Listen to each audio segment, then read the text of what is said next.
তো মার খাবে, কারণ এবং গত 30 দিনে যে অত্যাচারটা তারা করেছে, ফেরদৌসের তো এটা করা ছাড়া দ্বিতীয় কোনো গতি নেই।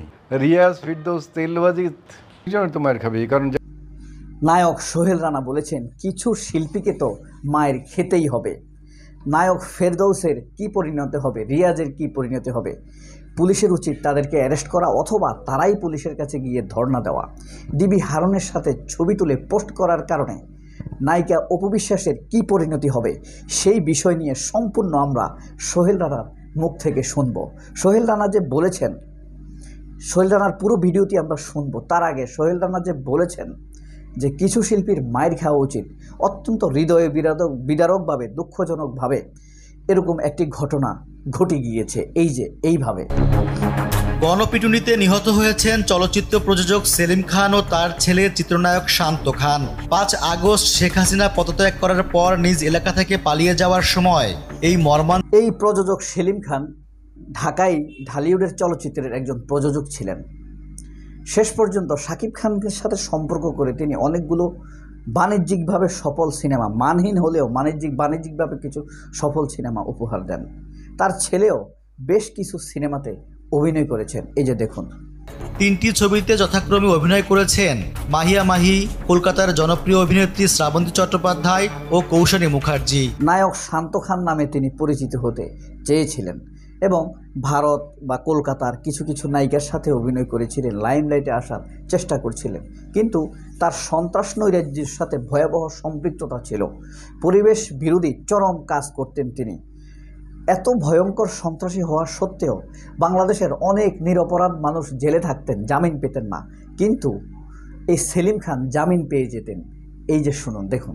সবাইকে শুনে, দুপক্ষকে শুনে ওনাকে 4 সপ্তাহের জন্য আগাম তার মানে বোঝা যায় সেলিম খানের ক্ষমতার দাপট ছিল অত্যন্ত প্রগাঢ়। তার সাথে মন্ত্রী দীপু মনির ছিল অত্যন্ত ঘনিষ্ঠ সম্পর্ক। এই যে মন্ত্রী চাঁদপুরের দীপু মনির সকল অপরাধের সাথে যুক্ত ছিলেন। এই সেলিম চেয়ারম্যান দুর্নীতির সাথে যুক্ত ছিলেন। এমনও হতে পারে দীপু মনি তাকে পরিকল্পিতভাবে হত্যা করেছে যেন তার তথ্যগুলো ফাঁস না হয়। তিনি অবশ্য একবার এই গণপিটুনি থেকে নিজের হাতে থাকা পিস্তল দ্বারা গুলি করে বেঁচে গিয়েছিলেন, কিন্তু দ্বিতীয় দফায় আবার জনতার দ্বারা অথবা পরিকল্পিত তাদের দ্বারা আক্রান্ত হয়ে শেষ পর্যন্ত পিতা পুত্রর হৃদয় বিদারক পরিণতি ঘটে। মৃত্যু আহা কত রকম হতে পারে। দেখুন কত রকম মানুষের নিয়তি, কার কীভাবে মৃত্যু হয়। আসলে জীবন মৃত্যু তো আল্লাহর হাতে। এই যে শেখ হাসিনা দেশ থেকে বিতাড়িত হয়েছেন, সেটাও আল্লাহর ইশারায় হয়েছেন। তার আর থাকার কোনো সুযোগ ছিল না, তার সময় শেষ। আল্লাহর পরিকল্পনা এ পর্যন্তই। আসুন আমরা এখন শুনি অপু বিশ্বাস এই ডিবি হারুনের সাথে ছবি তোলায় কী পরিণতি হবে এবং যারা অপরাধ করেছে, মায়া কান্না করেছে, তাদের কী পরিণতি হবে, যারা নায়ক ফেরদৌস, নায়ক রিয়াজ, তাদের কি পরিণতি হবে, এই যে 16 বছরের অত্যাচার নির্যাতন যারা করেছে তাদের কি পরিণতি হবে, বাংলাদেশের মানুষ নিয়ে সোহেল রানা কি বলেছেন, বাংলাদেশের মানুষের ধৈর্য নিয়ে কি বলেছেন, লুটপাট ডাকাতি নিয়ে সোহেল রানা কি বলেছেন। লুটপাট ডাকাতি এটা কোনো বিষয়ই না, অনেক দেশের তুলনায় এটা খুবই কম। যারা এটাকে নিন্দা করছে বেশি, দ্বিতীয় স্বাধীনতাকে যারা ছোট করার চেষ্টা করছে এই গণভবনের কর্মকাণ্ড নিয়ে, এগুলো হলো উৎসবের সাক্ষী, এটাকে লুটপাট বলে না, এটা হলো বিজয়ের সাক্ষী। যারা এটাকে লুটপাট বলে নিন্দা করছে, ঘৃণা করাচ্ছে, বিপ্লবকে এবং দ্বিতীয় স্বাধীনতাকে ছোট করার চেষ্টা করছে, তারাই আসলে অত্যাচারী নির্যাতনকারীদের পক্ষের লোক। আসুন আমরা সোহেল রানার কথা শুনি।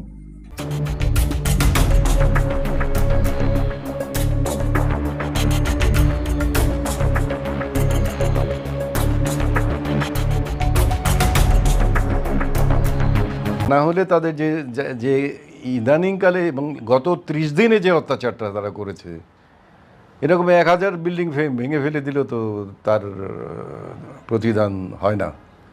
250 স্টুডেন্টস এবং জেনারেল মানুষ থেকে শুরু করে বাচ্চা ছেলে পেলে, স্কুলে পড়ে না ছেলে, বাচ্চা মেয়ে ছাদের মধ্যে বসে আছে, স্কুলে পড়ে, প্লেন থেকে বলে আমি পানি ঢালছি, এখন টেলিভিশনে দেখা যাচ্ছে যে প্লেন থেকে সব মেশিন গানের গুলি ফুটাচ্ছে। এটা কোন দেশে হয়? কোনো স্বাধীন দেশে এটা হয়? এটা কোনো স্বাধীন দেশে তো হতে পারে না। এটা চিন্তা করতে যখন যাই তখন তোমার মনে হয় যে বাঙালি অত্যন্ত তাড়াতাড়ি ঠান্ডা হয়ে গেছে।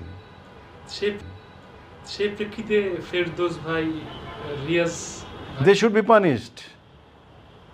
They should be taken to custody. They should be given to. আমি punished বলতে ওই কথা punishment, not in the hands of people or public. They should be handed over to law. একান্নার রেজাল্ট তারা খুব তাড়াতাড়ি পেয়ে যাবে। তারা করেছে, আর কিছু লোক করেছে ক্ষোভে, আক্রোশে। ফেরদৌসের তো এটা করা ছাড়া দ্বিতীয় কোনো গতি নেই। কোনো আওয়ামী লীগই করে না। রিয়াজ, ফিরদৌস তেলবাজি করেও জানি। তাদের মতো যারা তেলবাজি করতো তাদেরকে এখন খুঁজে পাওয়া যাচ্ছে না, আত্মগোপনে আছে। কারণ হ্যাঁ, খুঁজে পাওয়া যাবে না তো কিছুদিন। বাঙালি তো খুব তাড়াতাড়ি ভুলে যায়, খুঁজে পাওয়া যাবে না। কিন্তু আমার মনে হয় বাঙালিদের মনের মধ্যে 15 বছরের অত্যাচারের কথা এত সহজে ভুলে যাওয়ার কথা না। তাদের খুঁজে পাওয়া গেলেও তাদেরকে আইনের হাতে সোপর্দ হওয়া উচিত, অথবা তাদের নিজের আইনের কাছে আশ্রয় নেওয়া উচিত।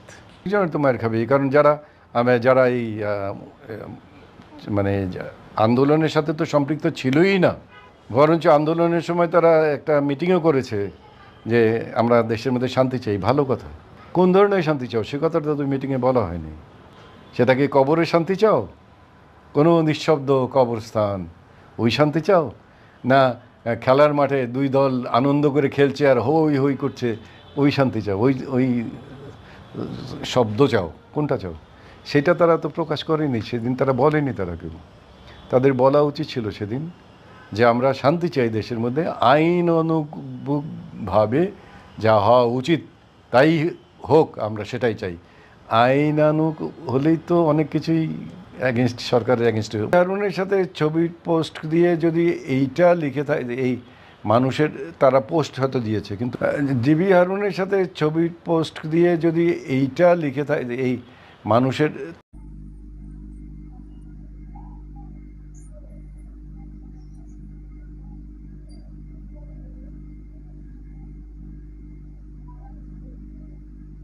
সবাই অনেক ভালো থাকবেন। আল্লাহ হাফেজ। আসসালামু আলাইকুম।